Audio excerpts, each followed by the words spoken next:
佢嘅緋聞女友咧都幾多嘅，包括咧周海媚啦。咁周海媚應該係佢喺無線拍劇嗰陣時傳嘅啦。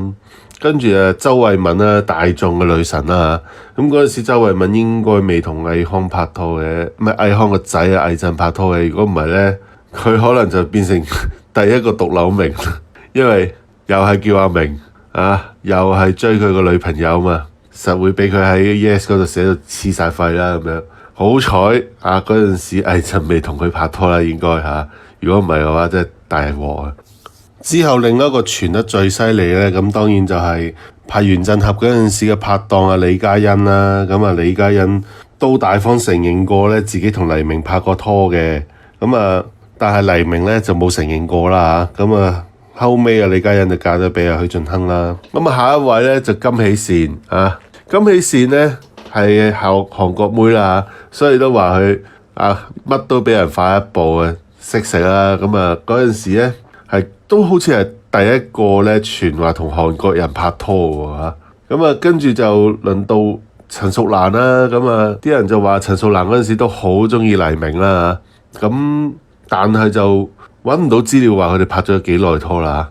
跟住咧就到舒淇啊，舒淇咧就傳得最耐啦，嗰陣時拍《玻璃之城》開始撻着嘅，好似係咁啊！嗰陣時都好多新聞啊，又話過黎明啊為佢自殺都試過嘅咁樣。咁因為阿舒淇拍過風月片啊，咁啊令到佢形象嗰陣時唔係太好啦。但係咧真係舒淇係身不由己嘅，因為細個嗰陣時屋企窮啦，同埋後尾係好似俾人咗先至簽到嗰個合約咧，焗住要拍嘅咁樣。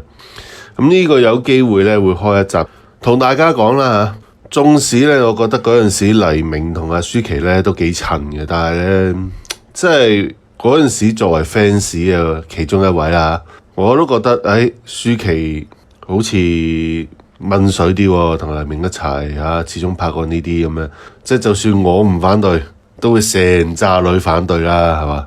因為好多女仔都會將自己投射到去佢另一半嘅位置啊嘛，咁啊覺得自己一定好過佢啦咁樣，咁令到佢受到好多壓力啊，咁後尾咧就分咗手啦。咁之後咧佢下一位咧就比較轟動啲啊，因為咧佢下一位緋聞女友咧同佢兩位師弟都有關係嘅，一個就係陳曉東，一個就係謝霆鋒。點解咧？嗰陣時有段時間咧張柏芝就同阿陳曉東拍拖嘅，就未同阿謝霆鋒結婚啊。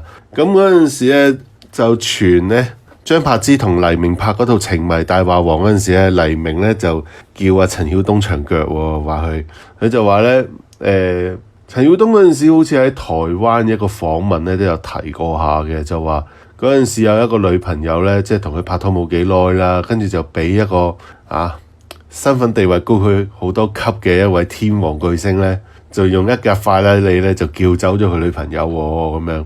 咁多數啲人都會諗到係張柏芝㗎啦，因為即係啱啱好啲時間啊，同埋身份嗰啲嘢都夾到啊嘛咁樣。咁但係咧。